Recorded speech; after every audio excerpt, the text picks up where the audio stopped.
She came to Kyth's crown to check on its amazing work. She found that the workers, called the contented, were not happy in a normal way. They were in blissful agony, forced to love their endless bloody work by a cruel implant in their backs. First she felt disgust and fear, but then the planetary governor Carolus V started to trick her. He gave her special, perfect food and wine that brought her a false sense of peace and stopped her worry. The governor treated her as an equal. He showed her the most awful secret of all, the living cathedral. This place was built from the bodies of the contented. Their flesh and bone were fused with the walls to become architecture, a living, moaning, breathing temple of dedication. At the very end, Veith put his hand on her back. He told her she was close to finding her own purpose. The last log entry says her ship is overdue and her location is unknown. The report leaves us with a chilling answer. Inspector Varric did not escape. She did not file her report. She may have been contented herself, perhaps finding her calling and becoming another part of the governor's magnificent living horror. Her silence is the proof of the planet's wicked success. Before we begin, kindly subscribe to this channel for more exciting and informative content. Your support helps us grow and bring you even better videos. The Secret of Kyth's Crown, a report by Inspector Lydia Varric. My name is Lydia Varric. I work for a huge boss called the Administratum. I am an inspector. I have worked hard for 54 years. My job is to check on planets. I make sure they are doing their work for the Imperium. I was sent to a world called Kyth's Crown. Why was I sent here? The planet was sending out too much stuff. They were working too hard. They were sending amazing amounts of food and materials to other worlds. Everyone else was happy about this, but I knew something was wrong. People don't just get that good at working overnight. What I found here was very, very bad. It was a wicked kind of work, a horrible fake happiness covered up deep, dark pain. It was a lie about working hard for the Emperor. This is my report. Day 1. The bloody drain. They call the workers here the contented. They don't call them slaves. They don't call them servants. They call them the contented. I watched one yesterday, a woman. She looked about 40 years old. She was cleaning a drain in a huge building. This was a factory where animals were processed. The drain was thick with blood and guts and sticky dirt. It was a nasty, smelly job. But the woman was giggling. She was laughing, a soft, happy sound. She scrubbed the red, sticky mess off the metal. Her boss was a mean man. He saw her let some blood splash where it shouldn't be. He hit her with a shock stick. It was a thing that gave a painful electric jolt. When the shock hit her, she didn't scream for pain. She shuddered. She made a sound that was pure pleasure. It was like a noise of total joy. Then she went right back to cleaning. She worked even faster than before. I wrote it down right away. This was not normal. Happy workers do not giggle while cleaning blood. Happy workers do not shake with pleasure when their boss hurts them. Day 7. The Hungry Earth. I went to the farm fields. I needed to see how they grew so much food. I thought I would find new machines. I thought I would find special new seeds. I found something much, much worse. I met the farm supervisor. He looked so tired. He had deep worry lines all over his face. He seemed like the only unhappy person I had met so far. He told me they fight over extra work shifts, he said. His voice was rough and worried. He pointed to the tool sheds and said, I had to put huge, strong locks on the doors. They were breaking in at night. They were sneaking in just to work for free. He sighed and rubbed his tired eyes. He said some haven't been home in weeks. They just keep digging. They dig and dig until their fingers are worn down to the bone. Then they keep digging with the bone.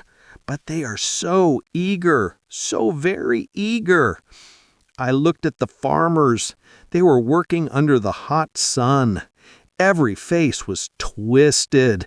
They looked like they were in great pain, but at the same time, they looked like they were in perfect happiness. It was a mix of hurting and joy. It made me sick to watch. The man with the seeds. I watched one worker very closely. He saw me looking. His eyes lit up. He was delighted that I was watching him. He waved me over to his row of plants. He whispered, 9,000 plantings yesterday. He grinned wide. His eyes were opened so wide like big coins. He had a small bag of seeds hanging from his belt. When we talked, he took them out one by one. He didn't just look at them. He felt their texture. He rubbed them over his rough, hard fingers. He said, we're going to push for 10,000 tomorrow. He made a soft, quiet moan noise when he found a seed that was very, very smooth. He pressed that smooth seed against his lips.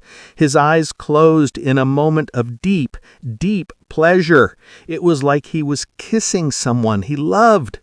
Then he planted the seed. The motion of pushing the small seed into the dirt was very slow. It was sensual. It was like a slow, deep act of love with the earth. The motion made his whole body tremble. Sweat dripped from his forehead, even though it was not very hot. His back was bent in a painful, unnatural curve. I could hear his backbones clicking with every push into the ground.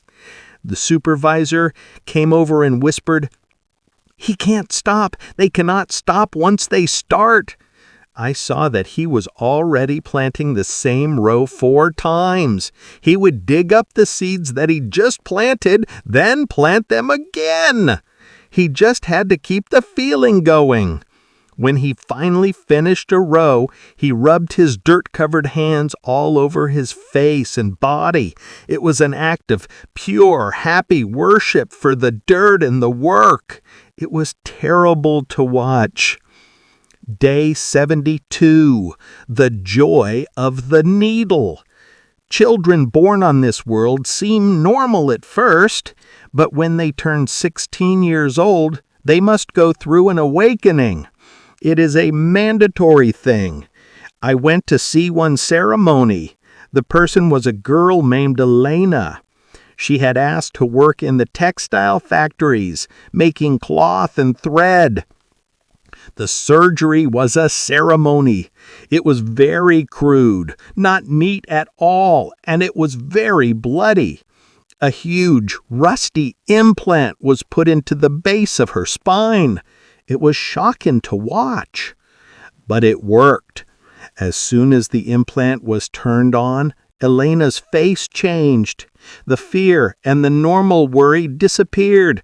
Her face showed a deep peace and calmness. It was the kind of peace you only see on the faces of the Emperor's most faithful servants. She looked happy, truly happy. To test the implant, they gave Elena her first job. She had to sort colored thread. It was thick, rough, industrial thread. It felt as harsh as sandpaper. The moment her fingers touched the thread, her face changed again. This time it was pure, simple bliss.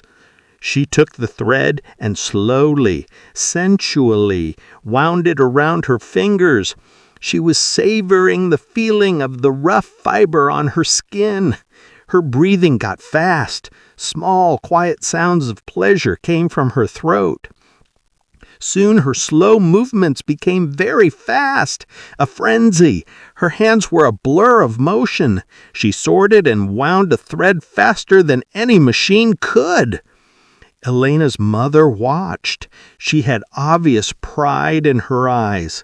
The mother said, "Elena's always loved to crochet," she whispered, smiling. The work continued for 20 hours. Elena's fingers became bloody. The rough thread had rubbed her skin raw. The blood made the thread stick to her skin. Each time she had to peel the bloody thread away, she made a soft moan of joy and pain. When they finally gave her a sleeping drug to make her stop, Elena began shrieking. She was not screaming because she was hurt. She was screaming because of the agony of having to stop working. It was the most terrifying, sad, and confusing thing I had ever seen. Day 142, The Fat Governor. I had been on Kate's Crown for a long time now. My report was full of strange, awful, and confusing notes. I had to meet the man in charge, Planetary Governor Carolus V. He was a horribly bloated man. He was so fat. His skin was tight. It looked like it would burst out of his fancy ceremonial robes. He was gross to look at. But his eyes were full of joy. They were also full of a cleverness that was sharp and sneaky. Because his eyes were so bright and smart, it made me forget how ugly and huge he was. He was a very charming man. He was funny. He knew how to talk about many books. He was a great host. He told me the whole story of Kate's Crown. This world has always been a place of great work, he told me. His voice was soft but also strong. We always sent out a lot of food and things to serve our neighbors. It was hard work, though, unbelievably harsh. He leaned closer. The farmers and workers spent their whole lives in agony, he said. It was an endless, grinding, joyless sacrifice. He said that before the contentment came, they only had despair. People hated their work. They hated their lives. It was a miserable world, he explained. Then he smiled wide. Now everyone takes joy in their purpose. Have you ever seen such happy, hard-working people, Inspector? He was right. I looked back at all my notes. I looked at the memory of the woman giggling while cleaning blood. I thought of the man shaking with pleasure as he planted seeds for the 5th time. I thought of the girl screaming with pain because she had to stop working. I could not answer him. The question stayed with me. It haunted me. Are they happy?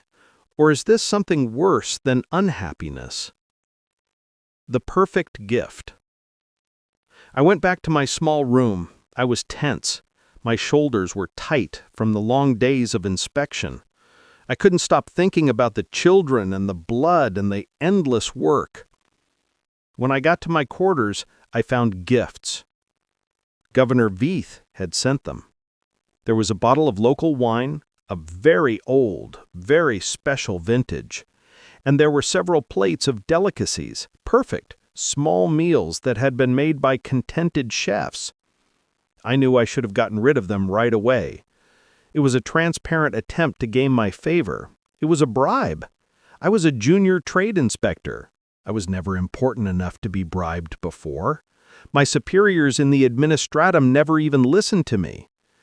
But the gifts sat on the table. Instead of throwing them out, I found myself curious. Just a taste, I thought, just to see what the contented can make. The wine bottle was heavy. The glass was dark. I poured a small glass. The wine was exceptional. It was rich. It had complex flavors that I had never experienced in my life. It was so much better than the cheap drinks I usually had. Then I tried the food. There was marinated flesh that melted on my tongue. There were dripping fruits. The flavors were too perfect. They were utterly divine. They were far, far beyond anything I deserved in my low position as an inspector. After that moment of giving in, something amazing happened. A wave of peaceful contentment washed all over me. It was like a thick, warm blanket had been placed on my soul. For the first time in months, I felt completely relaxed. The constant tension in my shoulders eased right away. It was gone. The buzzing worry in my head stopped. I went to bed. Sleep came peacefully. It was deep and quiet. It was the best night's sleep I had had since I started this terrible inspection.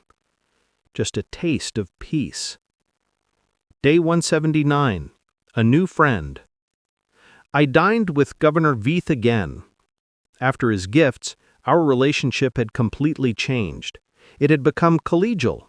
We were like two people working together, not a boss and a servant. Veith had started to appreciate my intellect. He thought I was smart in ways my old bosses never did. He started to confide in me. He told me his deep worries, the things that trouble a man in his high position. It was very gratifying. It made me feel good. For the first time, I was being spoken to as an equal, rather than just a simple servant of the administratum. The evening was filled with entertainment. Contented acrobats performed for us. Their bodies were taut, lean, and flexible. They twisted and moved in ways that were breathtaking. Their movements were languid, almost drugged, but also perfectly controlled. They were writhing bodies that left me completely mesmerized. My mind started to think about what else they could do, what other amazing things their bodies could achieve with such dedication. Veith laughed quietly at my expression. "Hey, Inspector," he said with a lascivious wink. A lascivious wink means a dirty, suggestive wink. It was a private joke between us. I pretended not to notice the wink, but I felt a small, strange rush of warmth. I was enjoying his company. I was enjoying feeling important. I was starting to like Governor Veith. The planet's terrible secret felt a little further away now. Day 267. The Strange City. After many more weeks, my curiosity was not going away. It was growing bigger. Governor Veith knew this. He decided to indulge my curiosity. He personally took me on a tour of the capital city's central district. The city was amazing. The way it was built was almost organic. This means it looked like it was alive. The walls were all curved. The surfaces looked like they seemed to breathe in and out. The air itself was strange. It was thick and heavy, almost viscous, like syrup. It carried a mix of smells that kept changing. One moment it was sweet perfumes, then it changed to a metallic odor like blood, and then it turned to the sour musk of sweat. Sound was also strange. There was a constant background of music and laughter, but there were other more suggestive vocalizations, noises that hinted at passion or dark things that seemed to come from nowhere. The whole place was truly breathtaking and weirdly hypnotic. It drew you in. "Beautiful, isn't it?" Veith whispered to me as we walked. In these parts of the city, the contented seemed to be doing very strange, unsavory functions. They moved in a very slow, languid way. They looked almost drugged. They would often pause to touch the walls. They would breathe deeply of the strange air. I saw many workers with vacant eyes and hands that shook without control. They looked afraid to make eye contact with me or Veith as we passed them. Veith smiled at me. "You'll want to see this," he said, "for the thoroughness of your inspection, of course." The Living Cathedral. "Our cathedral is a place of deep worship," Veith explained. His voice was suddenly very serious and reverent. This is where the contented find their highest calling. He started to guide me through a series of antechambers. These were small rooms that led to a main chamber. The corridors became narrower. They pressed in closer to us. They felt more intimate. I noticed something on the walls. Handprints. Hundreds of handprints pressed into the surface, or what I thought was stonework. Veith stopped before a large ornate doorway. It was covered in fancy carvings. "Beyond this point, few outsiders are permitted," he said. His eyes were shining with excitement. "But you, Lydia, you understand the beauty of dedication, don't you?" He opened the door. The chamber inside was huge, vast. The ceiling was so high that it was lost in shadow. Pillars stretched upward like the ribs of some enormous beast, and between the pillars were more contented. As I looked closer, I realized the horrible, beautiful truth. Their flesh had fused with the intricate architecture. The line between their human bodies and their function as part of the building was blurred. The effect was strangely, hauntingly beautiful. I saw human spines that had stretched out. They were fused with the support pillars, bearing the cathedral's great weight with unwavering dedication. Rib cages had been opened like filing cabinets. They dutifully held scrolls and religious tools in neat, organized bone and cartilage. Their hearts had been moved. They were repositioned to pump the various fluids that were slowly seeping out from the walls. These fluids went deeper into the catacombs below. And their faces all showed the same blissful contentment, the total, simple happiness I had seen in the fields and the textile halls. I stood there for what felt like an eternity. I watched the walls of the cathedral. They would pulse with slow, steady heartbeats. I listened to the soft moans of pleasure as worshippers moved through their transformed, living bodies. Without realizing it, my own breathing had synchronized with the rhythm of the cathedral's living walls. The slow, deep rhythm was soothing. The final question. "Did they want this?" I asked Vith. The words were quiet. They felt heavy. "Of course," Vith replied immediately. He sounded surprised by the question. "Everyone longs to find their purpose." I watched a section of the wall. It had once been someone's torso. It expanded and contracted in steady, slow breaths. There was no anxiety, no worry, no doubt, no questions about the meaning of life or their worth. They were just working. The silence stretched out between us. The only sound was the cathedral's living heartbeat. "Magnificent, isn't it?" Vith said finally. His fat hand rested on the small of my back. It felt heavy but comforting. "You'll find your calling, Lydia," Vith whispered. "Everyone does." He was looking deep into my eyes. The cleverness and the joy were both there. "You're just one taste away from discovering the place you truly belong." I did not move. His hand felt warm. The rhythm of the living wall was so comforting. I closed my eyes.